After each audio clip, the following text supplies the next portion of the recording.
What was the biggest difference that you had to get used to dating someone outside of your race? And just so you guys have a reference, so I grew up in the States. I am Mexican American, but I grew up in a very, very traditional cultural Mexican household where, they wanted to follow everything that they were instilled by my abuelitos or their parents. Well, I've always had a big family growing up, oldest out of 5 kids, and also I've had experience dating other people with big families, so I'm so used to being around a big family. I guess a lot of that stuff is just normal, or the fact that I can adapt to any situation.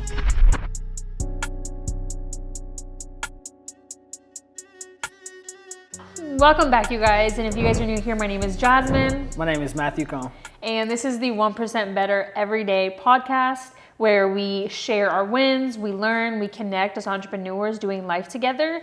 So today I actually wanted to do a special episode on interracial relationships, because I don't think that we have ever really talked about this topic in our 4 years of dating now.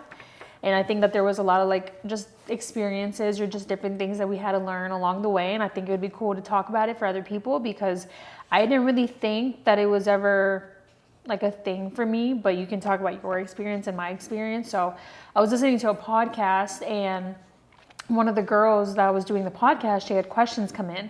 And one of the questions was, how did you handle your interrelationship with such a traditional family?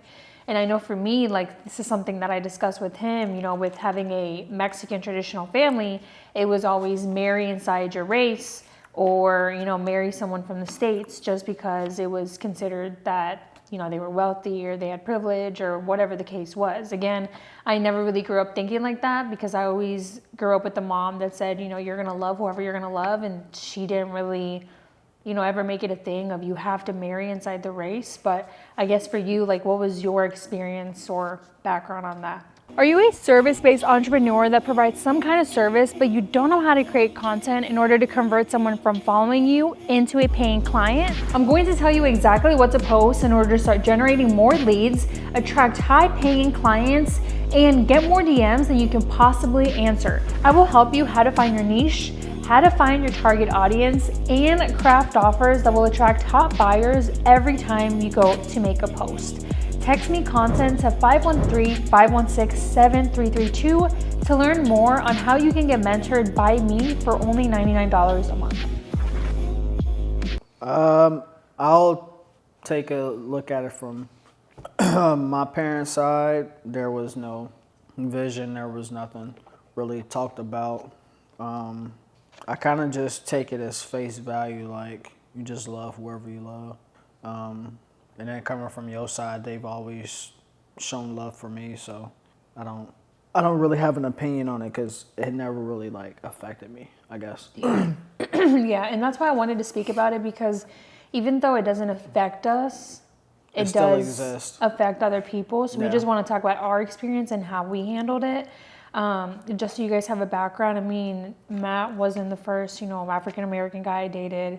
I've dated white, black, Hispanic, but again, with my family really never made it a challenge that I had to marry or date inside the race. But I know one of the girls' question that she talked about on the podcast is, how do you tell your family when you have a traditional family? And I guess for me, it was kind of more just being open with my parents and just telling them who I was dating when I thought the time was right. And again, my family was never really, challenging around that. When they met Matt, they accepted him full on, and they made him part of the family, and now we have a group message with them. But that's not everybody's experience as well. I've known people that have interrelationships or interracial relationships, and they've come into the family, and that family may or may not like that person. So everybody's experience is different. Yeah, but I would say just having open communication, especially if you're younger, or if you're still in high school or you're under 18, just having that open communication with your parents, because I think that if you try to hide things from them, it's only going to make it worse. I know I never thought I did, but I guess even looking back, my mom would always tell me I thought you were hiding things from me just because you weren't telling me. But again, it was just because we were never really raised to talk about our feelings or just talk about our emotions stuff like that. So I guess for me, again, it was just a learning process with that. But another question that I saw was, what was the biggest difference that you had to get used to dating someone outside of your race? Um, And just so you guys have a reference, so I grew up in the States. I am Mexican American, but I grew up like in a very, very traditional cultural like Mexican household where, they wanted to follow everything that they were instilled by my abuelitos or their parents. So, well, I've always had a big family growing up, oldest out of 5 kids, and also I've had experience dating other people with big families. So I'm so used to being around a big family. I guess a lot of that stuff is just normal, or the fact that I'm like, I can adapt to any situation. yeah. And for me, like my dad is from Guadalajara, Jalisco, and my mom is from Marabatío, Michoacan. And so coming from like those parts and just like a Hispanic traditional Mexican family, like we're really, really big on family. Like we put family first above everything.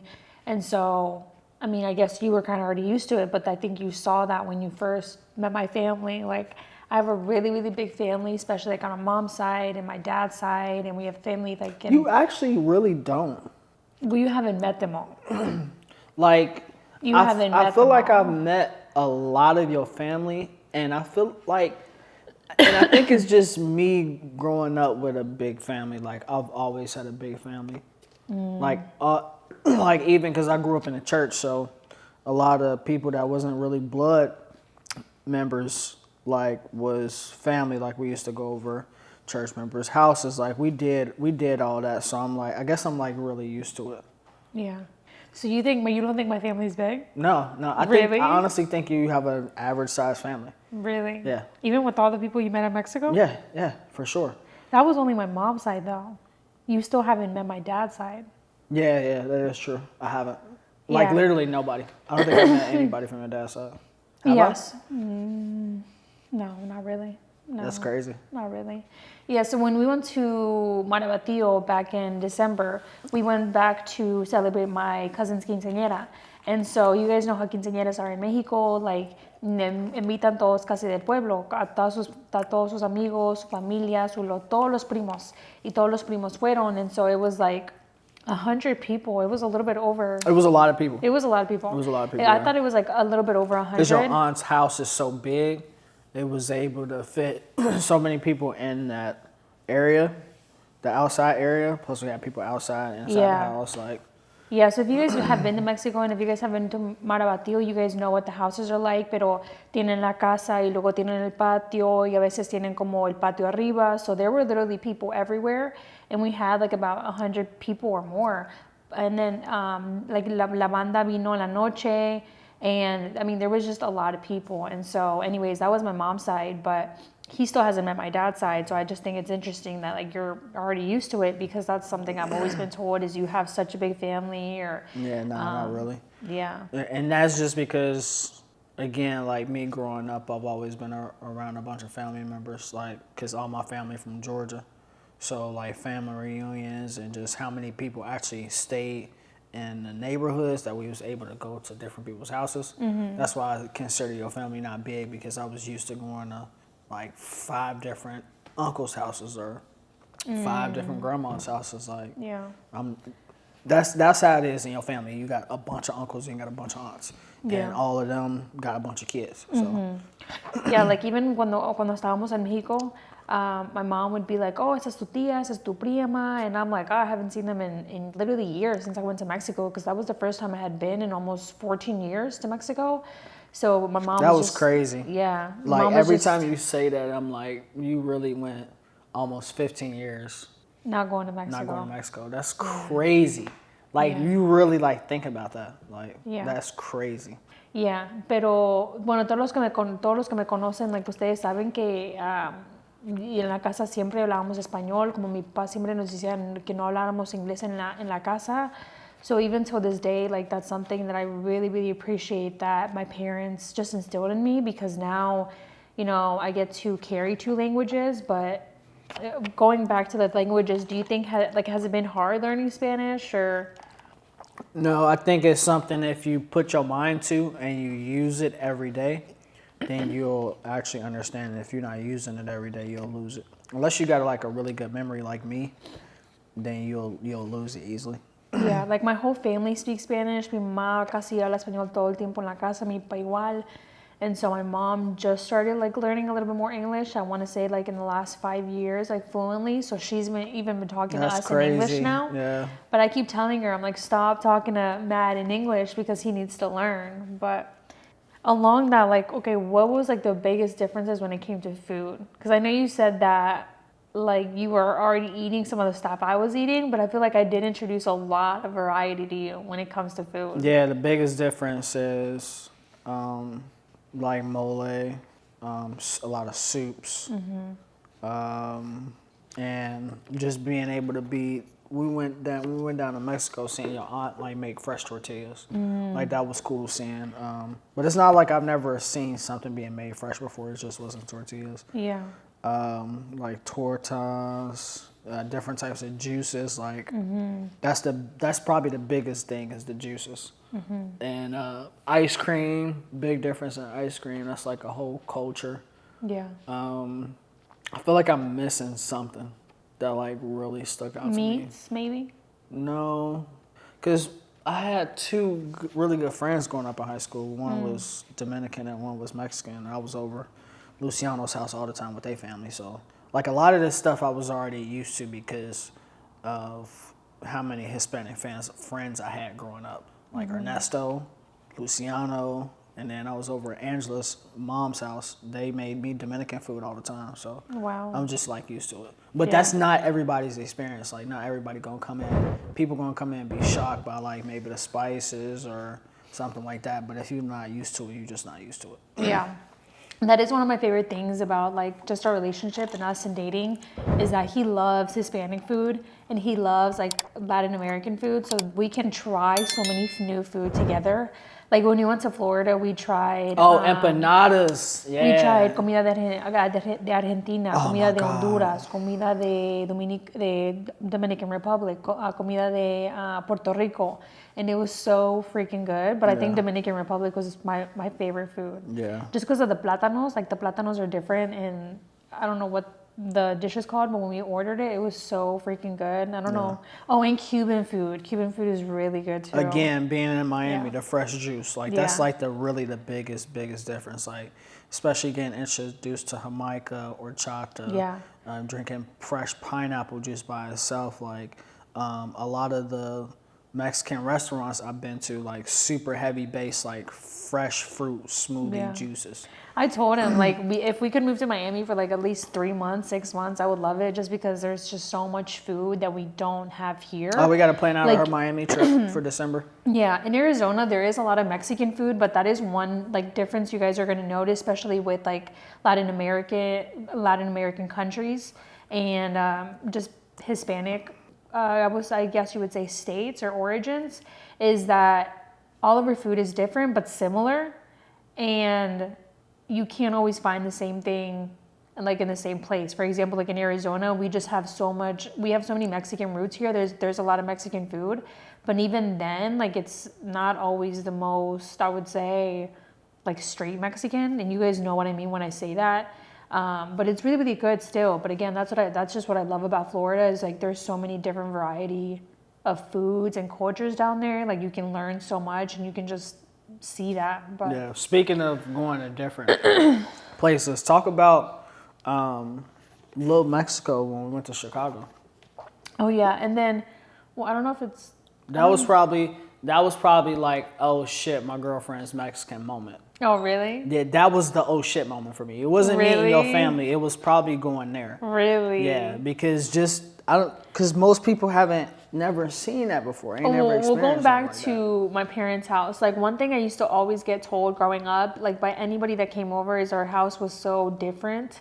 Was that like a shock or no? Because you had already seen other people's houses. I've seen other people, specifically other Spanish-speaking families. Yeah. That was very, very specific because their houses was always bright, colorful, had things from different countries in it within. Even I grew up with some African families too. Like when you, the big difference with Mexican and like African and Black American is like, it's culture. It's what specific things are you gonna find in your house, like especially during holiday season. Like you guys, of course, you have a Catholic family, so you're gonna see a lot of like all like the main Catholic holidays, especially like Christmas. Christmas is a big thing for you guys. But for an American family, a Black American family, it's gonna be Halloween. It's gonna be Easter. It's gonna be Christmas. It's gonna be Valentine's Day, like that shit, like that. But African culture is completely different. Like you're gonna see a lot of different shit in their house, and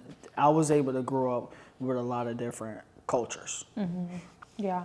And that's like one thing, even when I was younger, like I always loved learning about just like different cultures and different people. So I just love that we love learning about that together.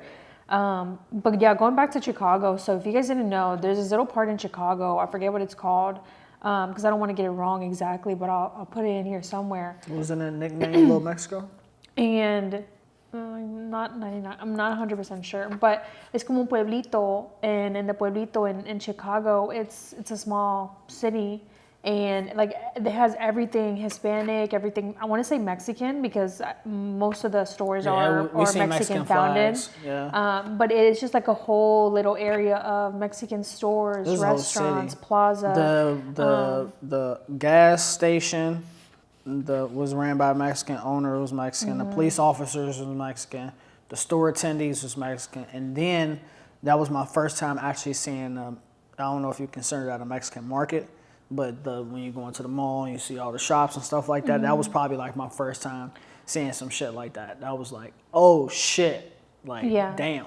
Yeah, and it makes sense, you know, because there is a lot of Chicanos there, so there's just a lot of Chicano and Mexican culture there, and we actually my dad has family there, so that's how we would even go to Chicago. Like we only went a couple times, I want to say like 4 to 6 times when you were growing up. But the last time we got to see them, we went to Chicago, and I think I had told you about it that we had literally just gone in 2018, and it was cool, but again, you're not going to be able to find that everywhere. Like that was just in Chicago. Like in Cincinnati, we had a good portion of Hispanics, but it wasn't like not like what I seen. Not like Chicago. And I don't want to just blame it on the community or the culture not being there. There is. It's just not as much as you see in Chicago. Together, yeah. It was more about them being together. Like in Ohio, it's mass spread out, and it could be a spot in Ohio that we just simply don't know about. But in Chicago, it was just so cool to see the like everything all together, yeah. But then when we moved to Arizona, it was even like it went from like this to like my awareness went from like this, and then when we moved to Arizona, it got like this. Yeah. And then you went to Mexico. Well, because we were so close to Mexico. Yeah. Like it was like boom. Well, we went to where my mom's from first. Or did you go to Mexico first? I'm talking about just seeing in Arizona first. Yeah. But yeah, anyway, so yeah, in Cincinnati, that was that. And then when we moved to Arizona, I realized how many Latinos and Hispanics there are in Arizona. And in Arizona, like, does have, I want to say, like a variety in culture, because I have met people that are from Puerto Rico, people that are from Honduras, people that are from Dominican Republic, people that are from, there's another one that I keep coming across. It was like 2 people I met that was actually from Spain.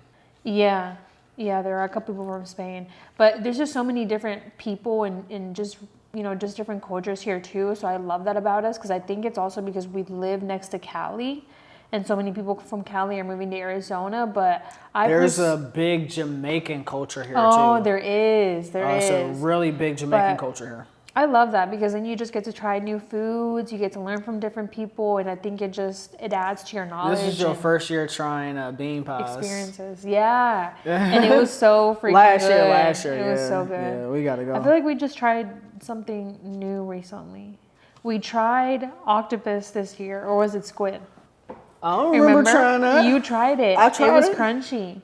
Oh, it was crunchy? Crunchy? Oh, because they fried it. It was probably It was octopus or squid? Was it from It was one of the two. No, it was when we went on that dinner. What, Bryson's? Yeah. Bryson and Maria? Yeah. I don't know, but that was... It was really good. Yeah. Like, you could barely taste that. I think it was squid. I think you could barely taste that it was squid. We're going way off topic, but... Anyways, back to the topic. This is how we get distracted. But yeah, and so we went to Mexico. Chicago, Arizona, and then you already saw the Hispanic culture in Miami. And then I guess like when you went to Mexico, That's crazy. I seen big Hispanic influences in 3 different cities before I went to Mexico. yeah, which is very cool. And then you went to Marabatío, which is where my mom is from. Yeah, then I was like, Marabatío, Michoacán. What did you think of it? Like, what was the biggest difference from there to the States? Everything. Because, sorry to cut you off. So when I was younger, like we would always go back to my dad's town, but I'll explain the difference between my dad's town and my mom's town. My mom's town is more of a little like pueblito. I don't know how to explain it, but it's basically, es un pueblito como más. It's more of a town in a city. Yeah. Like a smaller. The difference is the agriculture, the economics, the operations of the small city or town or whatever, and then it's the touristy versus not touristy side as well, because there's no tourists coming to your mom's city unless it's family there. Yeah. So, and that was a big difference in between the couple of cities that we've been to, because we've been to Michoacán, then we've been to San Carlos, and then we went to Rocky Point, and that's all 3 different spots in Mexico. So. Y la gente de Marabatío es muy humilde, es lo que le trato de explicar, que es que, por ejemplo, mi abuelita, ella no creció sabiendo cómo leer. Y es lo que le digo, que mi familia creció como muy humilde porque tenía que encontrar una manera de salir adelante en la vida. And so my abuelita would always make my mom's clothes. Like I always talk about this. Like my mom did not grow up, with my abuelita going shopping for her. Like my abuelita made all of her clothes, and even then, all the clothes that my abuelita had to make, like they would recycle through them, and they would literally just use them between my mom and her sisters. So it was just like a different way my mom grew up, and how she had to walk everywhere, how she had to walk to get clean water, and then my mom coming to the States and just raising us. Like it's a big difference how we grew up versus how my mom grew up versus how my abuelita grew up. So every time we go back to Marabatío, I just think about how my grandma had to go through so much just for me to be able to like live the life that I'm living. So anyways, that's what I mean by like la gente es muy humilde allí, es muy generosa, y toda la gente es súper humilde. And they just have a different lifestyle. Like they are so used to not depending on, technology for everything. Like that's what I told him, is that even my grandma, she just started using like a washer and dryer like maybe 10 years ago when my mom went back to Mexico and like bought her the dish, what is it called? The dish washer? Or no, the laundry. What is it called? The laundry washer? The washer or dryer? Washer. But my abuelita just started using a washer like a couple years ago. So anyways, like, some people just are living so different in Marabatío. Part of it is because of lack of, means, and, just the opportunities obviously are so much better here. And that's why people come here and send money back there. But it's just a huge difference. So for me to explain it to him, like I could never really explain him the difference. Like I always told him, like, you just have to go back there and see for yourself. So yeah, that's our next big Mexico trip is going to be where your dad is from. That's going to be the next one. Yeah. Matt, I need your help growing my social media audience. All right, guys, if you need help growing your social media audience, make sure you text 602-390-7002. Once again, it's 602-390-7002. So then my dad is from Jalisco, Guadalajara, which I want to say it's a little bit more wealthy part in Mexico, especially where my dad's background and just knowing our history. My dad did not grow up like my mom. And when I say what I mean by that is my mom obviously grew up in a little bit more financial crisis where, they couldn't afford food at times. And then my dad grew up in an environment where, they had property for inheritance. So it was like such a different background. And one of the things that I do appreciate about, this is so off topic, but one of the things I do appreciate about my dad instilling in us is always like telling us like, whatever you believe is possible is possible.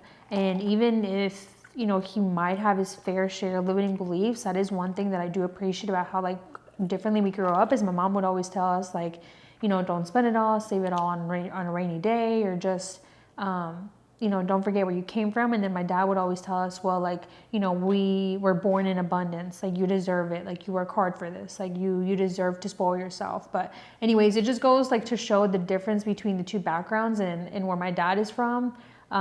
You know, there are more opportunities and people are a little bit wealthier, but so I can't wait for you to see it so that way you can even see like difference in architecture, the difference in, you know, the pueblitos, because there is a difference just because of the economic situation in both the cities. Yeah, we need to plan that out. But Want to wrap it up? yeah, we need to wrap it up. But anything else you want to add? Like, what was the biggest differences when you started dating me with our cultures, or was there anything? No, not really nothing. Really? No. Besides Spanish, he has to learn. Yeah. He knows how to understand most of it. Now he just needs to like learn. He needs to practice how to Just do it. speak it more. Let's just do Yeah. it. Just simply doing it. That's it. But anyways, you guys, we went off on a tangent here, but I hope you guys enjoyed this episode. Again, we just wanted to talk about our, you know, background and how we experienced through certain things and just our journey together. If you guys have any questions, let us know down below in the comments. Drop your questions, your comments. Don't forget to follow us, like this episode, share with a friend. You guys can listen to us on Anchor, and you guys can watch us on YouTube at 1% Better Everyday Podcast. Again, my name is Jasmine. My name is Matthew Cohn. And we'll see you guys in the next episode. Bye, you guys.